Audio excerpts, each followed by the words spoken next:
सरकार बनाना और सरकार बिगाड़ना, पार्टी तोड़ना और पार्टी नहीं बनाना, ये बीजेपी के अंदर, या यूं कहें कि महाराष्ट्र में बीजेपी की वजह से बीते 2-3 साल से लगातार हम देख रहे हैं। लेकिन आज एक बड़ी खबर निकल करके सामने आई है, और ये बड़ी खबर इस लिहाज से बड़ी हो जाती है कि महाराष्ट्र के अंदर बीजेपी के मुख्यमंत्री देवेंद्र फडणवीस इस वक्त देश में नहीं है, वो दावोस में है। देवेंद्र फडणवीस इस वक्त में दावोस में है, और एकनाथ शिंदे वो भी मुंबई में नहीं है, वो अपने गांव में चले गए हैं, सितारा दर्रे के अंदर, उसी गांव में जिस गांव में उनको मुख्यमंत्री नहीं बनाया जा रहा था, तब वो नाराज हो गए थे और वहां जाकर के बैठ गए थे। तो इस वक्त में देवेंद्र फडणवीस वो विदेश में है, दावोस के अंदर है, और एकनाथ शिंदे अपने गांव में है। लेकिन इस बीच में बेचैनी और नाराजगी वो इस कदर बढ़ गई कि एकनाथ शिंदे को मनाने के लिए भाजपा के प्रदेश अध्यक्ष महाराष्ट्र के चंद्रशेखर बावनकुले और उनके साथ में बीजेपी के संकट मोचक नेता के तौर पर पहचान जिनकी बनाई हुई है, गिरीश महाजन, ये दोनों नेता एकनाथ शिंदे से मुलाकात करने के लिए उनके गांव में पहुंचते हैं। अब आप कहेंगे कि ऐसा क्या मचा, ऐसी क्या उथल पुथल हुई है और ऐसा क्या बवाल मचा पड़ा है कि एकनाथ शिंदे को अब मनाने के लिए इतनी जो भागदौड़ हो रही है, अब इतने चक्कर काटे जा रहे हैं, जबकि मामला पूरा सेट हो चुका है। दरअसल मामला यह है कि एकनाथ शिंदे उन्होंने महाराष्ट्र के अंदर पालक मंत्री, संरक्षक मंत्री की लिस्ट भेजी थी दिल्ली में।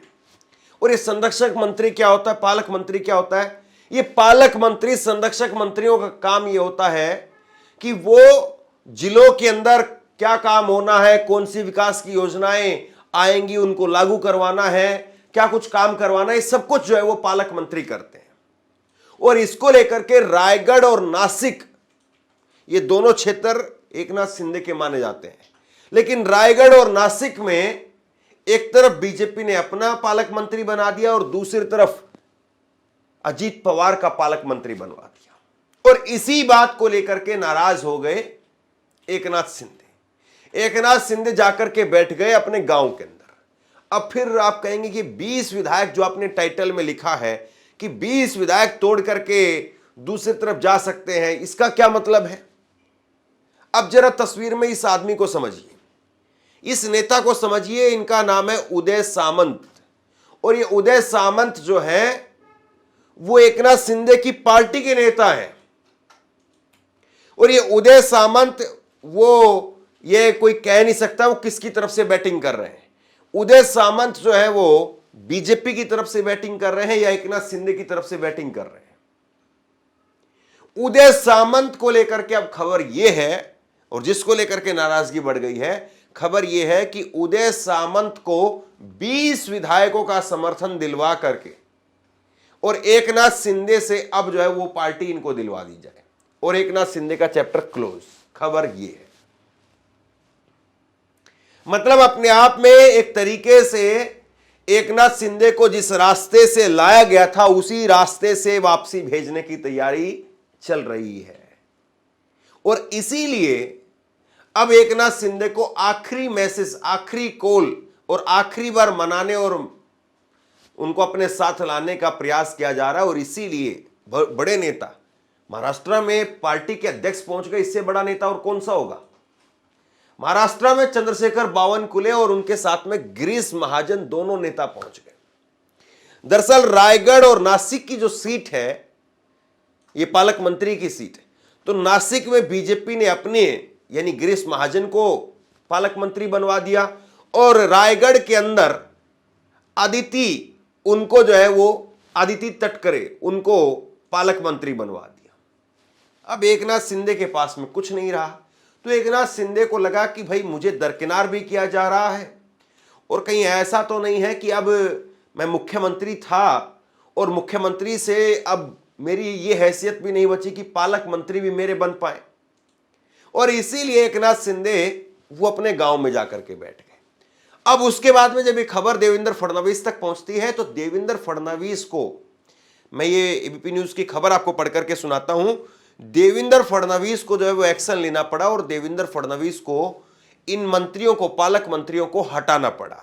महाराष्ट्र में पालक मंत्री की नियुक्ति को लेकर के महायुति में पर्दे के पीछे राजनीतिक हलचल चरम पर पहुंच गया है। उप मुख्यमंत्री एकनाथ शिंदे ने संरक्षक मंत्रियों की सूची घोषित होने के बाद में बीजेपी के केंद्रीय नेतृत्व के समक्ष अपनी नाराजगी जाहिर की है। महायुति में जारी घमासान का अंदाजा आप इसी बात से लगा सकते हैं कि विदेश में मौजूद सीएम देवेंद्र फडणवीस को तत्काल एक आदेश जारी कर रायगढ़ और नासिक जिलों के पालक मंत्रियों को हटाना पड़ा है। देवेंद्र फडणवीस द्वारा विश्वास पात्र और बीजेपी के संकट मोचक कहे जाने वाले गिरीश महाजन जैसे कद्दावर नेता की नियुक्ति को स्थगित करने से सियासी हलकों में चर्चा तेज हो गई है। बताया जा रहा है कि संरक्षक मंत्रियों की सूची घोषित करने से पहले सीएम ने मंजूरी के लिए बीजेपी नेतृत्व के पास में भेजी थी। इस सूची की घोषणा सीएम देवेंद्र फडणवीस ने दावोस रवाना होने से पहले की थी, लेकिन इस फैसले का नासिक और रायगढ़ में बड़ा सियासी असर देखने को मिला। हमेशा अपने फैसले पर अड़िग रहने वाले देवेंद्र फडणवीस को तत्काल आदेश जारी करके नासिक और रायगढ़ के संरक्षक मंत्रियों को हटाना पड़ा। वहीं पालक मंत्री के आवंटन से नाराज एकनाथ शिंदे अपने पैतृक गांव सतारा के दौरे पर चले गए। दरअसल शिवसेना शिंदे गुट के अंदर 20 विधायकों के टूटने की चर्चा ने एकनाथ शिंदे की बेचैनी बढ़ा दी। चर्चा यह है कि उदय सामंत के नेतृत्व वाले शिंदे गुट के 20 विधायकों का एक गुट बीजेपी में शामिल हो सकता है। यह मामला तुल पकड़ने के बाद में बीजेपी के प्रदेश अध्यक्ष चंद्रशेखर बावनकुले और गिरीश महाजन ने सतारा के दर्रे गांव में पहुंच करके एकनाथ शिंदे से इस मसले पर बातचीत की।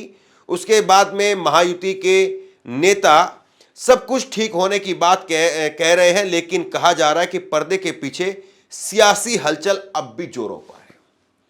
तो देवेंद्र फडणवीस जो उनके पास में जरा सी जो है वो करीब 5 से 7 विधायकों की जो कमी है पूर्ण बहुमत से, उस पूर्ण बहुमत वाली जो कमी को 20 विधायकों से भरना चाहते हैं। और अगर वो 20 विधायकों को तोड़ करके ले आए अपने साथ में और बीजेपी में डायरेक्ट शामिल करा दें तो बात ही खत्म हो जाएगी, या 20 विधायकों को ला करके एक नई पार्टी बनवा दें तब भी फिर उन पर दल बदल का कानून लागू नहीं होगा। तो बीजेपी ये खेल खेल रही थी और इस खेल को लेकर के भनक लग गई एकनाथ शिंदे को, और एकनाथ शिंदे भी इस बात से डर गए कि जैसा मेरे साथ किया गया या जैसा मेरे हाथ से करवाया गया, क्या वही पैटर्न जो है वो अब दूसरे उदय सामंत के जरिए करवाया जाएगा, और क्या शिवसेना को अब बिल्कुल तितर बितर करके बिल्कुल खत्म करने की तैयारी चल रही है। तो ये सियासी भंवर जो है वो इस वक्त में महाराष्ट्र में चल रहा है। देवेंद्र फडणवीस इस वक्त में महाराष्ट्र में है नहीं। बीजेपी की सियासत को सब जानते हैं कि बीजेपी किस तरीके की सियासत कर रही है, लेकिन मुझे लगता है कि बीजेपी इस वक्त में ऐसा कोई रिस्क लेना नहीं चाहेगी, क्योंकि ऐसा कुछ भी करना सीधे तौर पर बिहार में करंट पैदा कर देगा और बिहार में नीतीश कुमार को एक मैसेज चला जाएगा, नीतीश कुमार के नेताओं को एक मैसेज चला जाएगा कि चुनाव के बाद में तुम्हारी क्या दुर्गति होने वाली है। और फिर इससे कहीं ऐसा ना हो कि उल्टा ऐसा बैकफायर हो कि नीतीश कुमार चुनाव से ठीक पहले ही लालू यादव के दरवाजे खटखटाने लग जाए और लालू यादव के दरवाजे पर पहुंच जाए। तो खबर इस वक्त में जो निकल करके सामने आ रही है वो खबर बताती है कि बीजेपी के अंदर इस वक्त में किस तरीके से सियासी घमासान मचा हुआ है। बीजेपी क्या अभी कोई रिस्क ले पाएगी, या फिर बीजेपी के अंदर इस तरह की प्लानिंग चल रही थी जिसको लेकर के एकनाथ शिंदे तक खबर पहुंच गई और उसके बाद में एकनाथ शिंदे नाराज होकर के गांव चले गए। बहरहाल देखते जाइए। अभी तो बीजेपी ये कहें कि 240 के करंट से उभरी थी, और अगर कहीं वाकई 400 होता तो क्या आज एकनाथ शिंदे बोल पाते, क्या आज नीतीश कुमार बोल पाते, ये भी अपने आप में बहुत बड़ा सवाल है। एकनाथ शिंदे के साथ में बीजेपी क्या करेगी और एकनाथ शिंदे बीजेपी के साथ में क्या करेंगे, और एकनाथ शिंदे क्या वाकई अब भी वहीं पर रहेंगे, बहुत सारे सवाल हैं। बहरहाल आप क्या सोचते हैं नीचे कमेंट बॉक्स में लिख करके जरूर बताइए। इस वीडियो को शेयर कीजिए और इसी तरह की तमाम खबरों के लिए ऑनलाइन न्यूज़ इंडिया को सब्सक्राइब कीजिए। आपका बहुत बहुत धन्यवाद।